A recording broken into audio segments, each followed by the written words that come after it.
pessoal, boa noite. Boa noite, tudo bom? Como é que vocês estão? Então, hoje a gente vai falar um pouquinho sobre o medo que algumas profissionais têm de fazer sobrancelhas que não pareçam naturais. Então, a gente vai falar um pouquinho sobre micropigmentação de sobrancelhas e o que a gente pode fazer para manter uma sobrancelha mais natural possível, tá? Eu sou Kátia Scheffer, para quem não me conhece, eu sou especialista em estética da face. Eu criei um método, uma forma de trabalhar com sobrancelhas que é muito baseada nos meus atendimentos, na minha experiência, né? E eu costumo dizer que principalmente naquilo que a gente não deve fazer. Então vamos lá para o nosso tema de hoje, que é medo de fazer sobrancelha que não pareça real. O que é uma sobrancelha real? Né? Uma sobrancelha real é aquela que a gente olha e não consegue se dar conta que a pessoa tem micropigmentação. A gente olha e parece que é a sobrancelha dela realmente. Então, quanto menos a gente conseguir ver que a pessoa está com micropigmentação, é sinal que o teu trabalho está cada vez melhor. As pessoas acabam confundindo muito o que é uma micropigmentação natural e uma micropigmentação bonita. Naturalidade é uma coisa, beleza é outra. Muitas vezes a sobrancelha não está natural, mas ela está bonita. O desenho está bonito, a cor está bonita, e o nosso objetivo é fazer uma sobrancelha, obviamente, bonita, mas que pareça muito realista. Quantos tipos de micropigmentação existem? 3 técnicas de micropigmentação, na verdade, que é aquela toda pintadinha, não aparece nenhum espaço na pele. A gente tem a micropigmentação esfumada, que é a pele toda maquiada, porém, existe uma transparência, tá? Ela não é chapada, assim, toda chapada. E temos os fios. Os fios podem ser feitos com um dermógrafo, que é um aparelho elétrico, que tem uma agulha na ponta, e ele vai penetrando e vai entrando na pele e vai empurrando o pigmento para dentro. E a gente tem também o Tebori, ou o indutor manual, que é um instrumento completamente manual, onde a gente coloca uma agulha, que tem várias agulhinhas, na verdade, ali é uma lâmina, a gente chama, que daí a gente vai desenhar fios e também serve para outras técnicas. Então, recapitulando, 3 técnicas: compacta, esfumada e fios.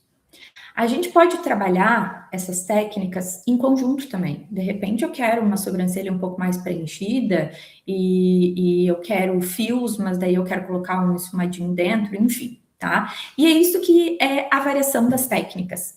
Só que nada tem a ver técnica com desenho. Hoje foi engraçado que uma cliente me perguntou assim: a micropigmentação é aquela coisa que fica, aquela coisa marcada assim, azul? E eu expliquei para ela, não, a micropigmentação, ela tem três pilares que a gente precisa prestar atenção. Um deles é a técnica, que é compacta, esfumada ou fio a fio. O outro pilar é o desenho. O desenho a gente pode fazer mais grosso, mais fino, mais próximo do rosto da cliente. Eu posso fazer desenhos distintos, deixar uma mais para cima, outra mais para baixo. Isso nada a ver tem com a técnica de micropigmentação. Assim como o terceiro pilar, não menos importante, que é a cor. Não adianta fazer um fio bonito, um desenho bonito e errar na cor. Não adianta usar a cor certa, usar o fio certo, errar no desenho. Entende que é um conjunto de três pilares que são muito importantes para micropigmentação, tá? Hoje, a gente vem com um termo mais novo ainda. Começou como tatuagem, depois veio maquiagem definitiva, depois veio micropigmentação, e aí teve umas nuances nesses meios aí. E agora, a gente tem a nanopigmentação. O que é a nanopigmentação? É o ato de inserir um pigmento, uma tinta na pele, tá? Só que muito mais leve, muito mais delicado. Então, a nanopigmentação é como se a gente fosse dizer assim, que é uma micropigmentação mais levinha, mais pequenininha, mais delicada. Então, esses nomes, eles também vão vindo para quê? Para acompanhar a evolução do mercado, tá? Por que é tão importante a gente acompanhar a evolução do mercado? Primeiro, porque a gente vai conseguir fazer técnicas mais atrativas, né? Que as nossas clientes vão querer mais. Segundo, porque as nossas clientes nos pedem. Elas chegam e elas já dizem, Kátia, eu quero isso. Olha, eu vi no Instagram isso, eu vi uma pessoa que fez, ou eu vi uma sobrancelha que tu fez. Então, as clientes, elas têm um acesso muito fácil hoje à informação. Então, a gente não pode não saber, pelo menos, né, temos que saber o que a cliente está nos pedindo. Não necessariamente que a gente precisa fazer tudo, né? Mas é importante a gente saber a diferença entre os procedimentos, a diferença entre as técnicas, para a gente poder vender o melhor serviço e também para poder explicar para a cliente. Porque às vezes ela vem buscando uma coisa que ela acha que é o melhor para ela e muitas vezes não é. É a gente que tem que saber o que vai entregar para ela o resultado que ela quer, tá? A gente se beneficia muito da naturalidade. Hoje em dia, todo mundo procura muito pela naturalidade, né? A gente quer fazer, a gente quer ter uma sobrancelha mais perfeita, mais bonita, mais alinhada, mas a gente não quer exatamente que todo mundo fique olhando ou que a nossa sobrancelha chegue primeiro, né? A gente só quer que olhem e achem que são perfeitamente naturais, né? Então, por que a gente vai escolher, então, fazer uma técnica de nanopigmentação, tá? Além de ser uma técnica mais bonita, mais moderna, mais natural, ela é uma técnica muito mais lucrativa, porque a gente consegue fazer um trabalho de nanopigmentação muito mais rápido, muito mais fácil, tá? Dentro dessa metodologia que eu desenvolvi para fazer sobrancelhas, fica tudo muito simples, porque a gente só vai seguir os passos que precisa para fazer uma sobrancelha bonita. Então, tu vai aprender exatamente como é que tu vai começar, como é que tu vai avaliar, como é que tu vai saber qual é a sobrancelha que vai ficar mais próximo daquilo que a cliente quer. Porque é uma coisa muito importante. A gente precisa entregar mais próximo possível do que a cliente quer. Então, às vezes, a gente tem que prestar mais atenção no que ela quer do que no nome do que ela vem procurar. Porque às vezes ela vem procurar uma micropigmentação fio a fio e a gente faz o fio a fio e deixa a sobrancelha lindamente natural. E muitas vezes ela olha e ela diz assim: ah, mas não tá aparecendo muito, não tá desenhada, eu ainda tô vendo ainda tô vendo as falhinhas na sobrancelha. Então, o que a gente vai ter que fazer? Talvez uma micropigmentação um pouquinho mais preenchida. Então, primeiro a gente tem que ouvir aquilo que a cliente quer para a gente poder entregar o mais próximo possível do que ela veio nos pedir. O que é mais interessante, então, a gente entregar para a nossa cliente? Aquilo que ela veio buscar, né?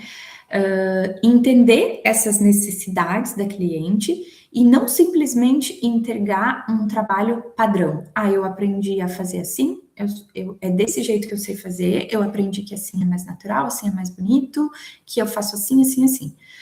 Não, a gente precisa estudar a cliente, a gente precisa entender a cliente, a gente precisa ouvir a cliente, para poder entregar para ela exatamente aquilo que ela precisa. Aonde que as pessoas erram mais na naturalidade, tá? Eu acredito que esses 3 pilares que são fundamentais, eles têm que ser muito bem explorados para uma sobrancelha natural. Eu preciso fazer um desenho mais próximo à naturalidade do que a cliente tem. Quando eu modifico muito a estrutura da sobrancelha, por exemplo, eu preciso remover pelos de uma região para fazer, ou a gente vê muito, né? Sobrancelhas muito acima, uma micropigmentação acima do pelo da cliente, né? Então, por mais bonita que vai ficar, ela não vai ficar natural, porque não estava ali. A sobrancelha não estava ali. A gente pode melhorar e ainda assim permanecer natural. Agora, se a gente transformar a sobrancelha, trouxer para outro desenho, a gente não vai ter essa naturalidade, tá? Segundo ponto, cor. Trabalhar o mais possível, o mais parecido possível com a cor do pelo, tá? Como é que a gente vai fazer isso? Existe técnica para isso. Não é simplesmente, eu vou pegar o vidrinho de tinta ali, vou olhar, tá mais parecido, vai ficar bom. Não. Essa tinta, esse pigmento, ele sofre alteração com a pele. Então, aí tá um ponto muito importante. Precisa saber escolher perfeitamente a tinta, o pigmento que a gente vai utilizar, a cor que a gente vai utilizar para obter sobrancelhas mais naturais possível. E o terceiro, não menos importante, que é a técnica, né? Por mais que a gente faça um desenho bonito, tenha uma cor bonita, se a gente fazer uma pintura mais forte, com mais quantidade de tinta, com mais saturação, a gente não vai ter tanta naturalidade, né? A gente consegue sim ter naturalidade com shadow, com esfumado, tá? Mas a pessoa precisa, a profissional, né? Ela precisa ter muita segurança de trabalhar com o shadow para que ele não fique pesado também, para que ele não mude de cor, porque dependendo de como tu vai trabalhar com o shadow, tu corre um risco muito grande de ter uma mudança de tonalidade depois, quando cicatrizar. Então, o fio é uma das melhores opções que a gente tem para fazer uma sobrancelha mais natural. Então, a gente vai simplesmente criar fiozinhos aonde a pessoa não tem. Só que daí tá o segredo das sobrancelhas hiperrealistas, super naturais, tá? Como desenhar esses fios. A gente precisa estudar a fundo as sobrancelhas, tá? Eu gosto muito de usar uma técnica nos meus cursos, que é pedir para a cliente te mandar uma foto da sobrancelha dela, e eu posso estudar essa sobrancelha antes mesmo de conversar com a cliente. Então, quando ela chega, eu já consigo ter uma estratégia, eu já consigo montar um plano para o que eu vou trabalhar nessa cliente, tá? Então, isso me deixa bastante, vai nos deixar bastante seguros e bastante tranquilos, porque a gente vai poder ter um bom ensaio antes, um bom treinamento antes de poder fazer qualquer sobrancelha natural nas clientes. O tempo de durabilidade. Aí aqui tá. A gente tem que unir todas as informações que a gente tem para poder entender por que a sobrancelha muda de cor. Vários fatores, tá? Profundidade errada, cor errada, saturação errada, são muitas coisas que podem acontecer da cor errada, tá?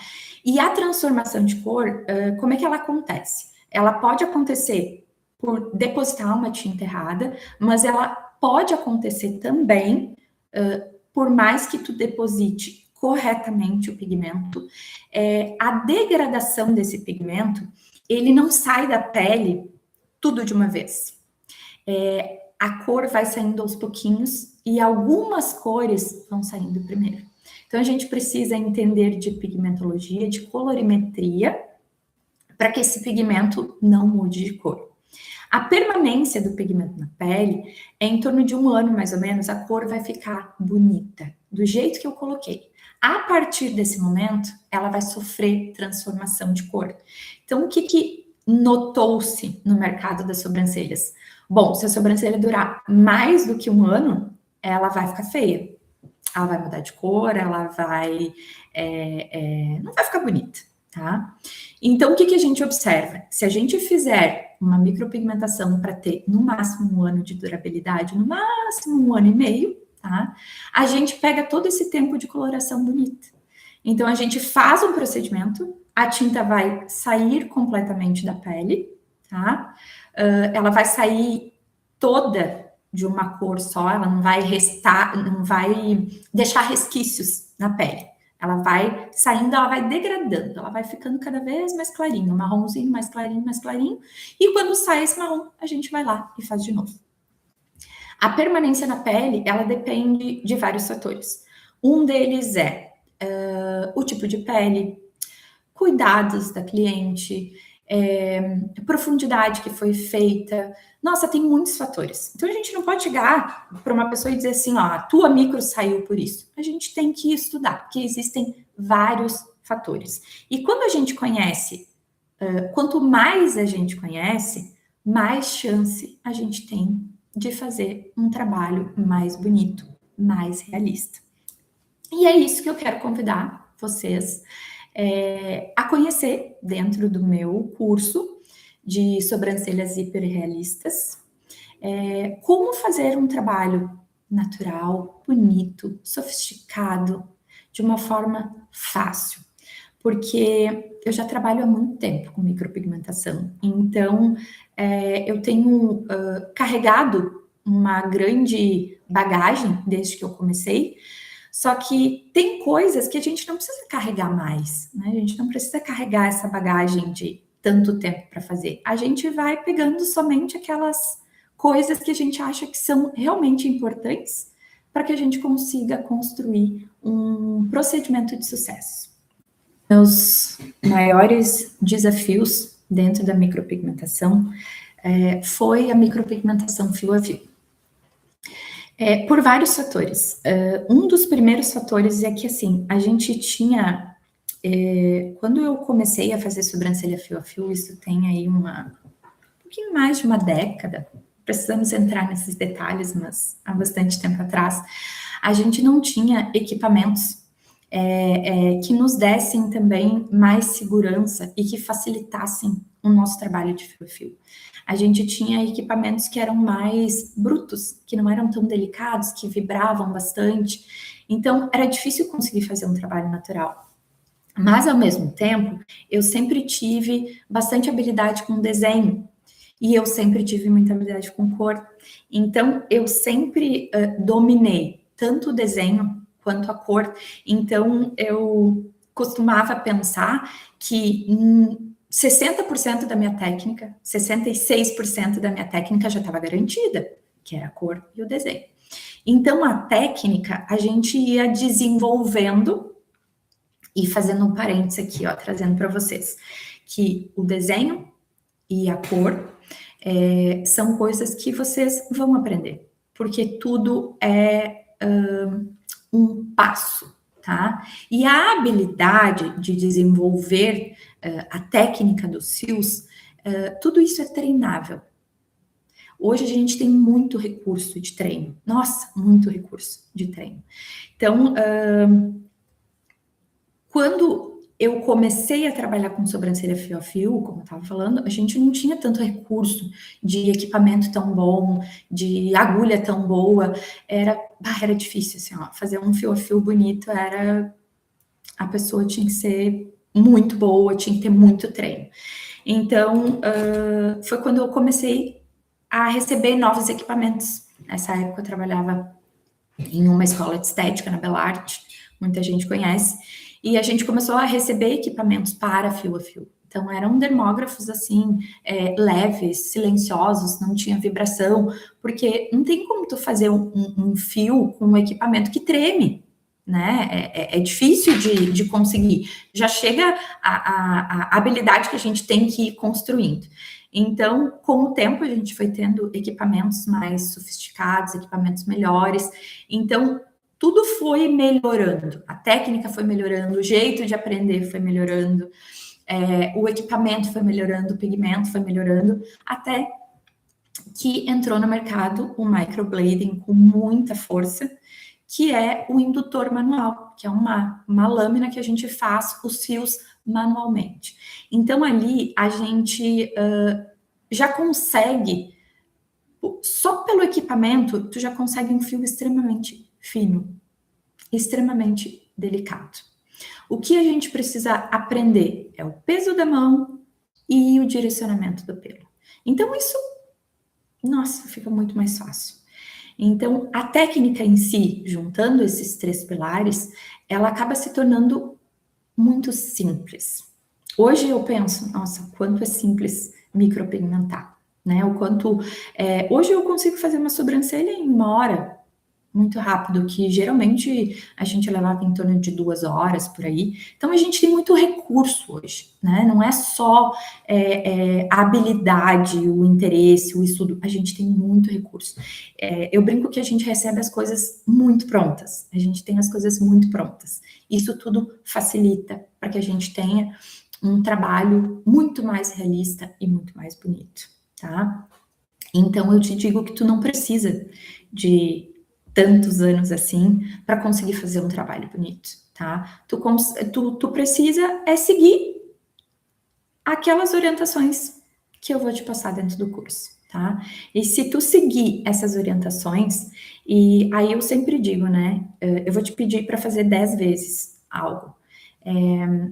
Tem gente que automaticamente vai fazer 5, tem gente que automaticamente vai fazer 1, tem gente que não vai fazer, tem alguns que vão fazer os 10, e vão ter alguns alunos que vão fazer 30 vezes, tá? Eu sempre fui essa aluna, eu sempre fazia um pouco mais do que me pediam, porque eu sempre tive comigo mesma um nível de exigência muito alto. Nunca tá bom, nunca tá perfeito. Isso, por um lado, é bom, porque a gente vai sempre melhorando, a gente vai sempre querendo melhorar, mas, por um outro lado, eu consegui domar esse meu lado, tudo tem que ser muito perfeito, porque nada é perfeito, né? A gente nunca vai conseguir fazer as coisas perfeitas, mas a gente vai conseguir fazer com muita excelência e com muita naturalidade, tá? Então, se esse conteúdo tá agregando, se tu tá gostando desses conteúdos, eu queria pedir para tu curtir, quem tiver aí no Instagram ou no YouTube, curte, deixa um comentário, compartilha. Isso é importante para que eu me sinta mais inspirada também a trazer conteúdos. Se vocês quiserem também sugerir conteúdos, eu vou adorar poder compartilhar com vocês um pouco mais da minha experiência. Então, quero dizer para vocês que foi um prazer muito grande, dando aula durante muito tempo, né, de forma presencial. O online ainda é um grande desafio para mim, mas é um desafio que eu me propus a fazer, e eu já estou gostando muito, assim, quando eu vejo, eu estou já dentro como se eu estivesse dentro da telinha já, e é muito legal, e eu espero que aqui eu consiga alcançar mais pessoas que não podem estar, né, de forma presencial aqui, e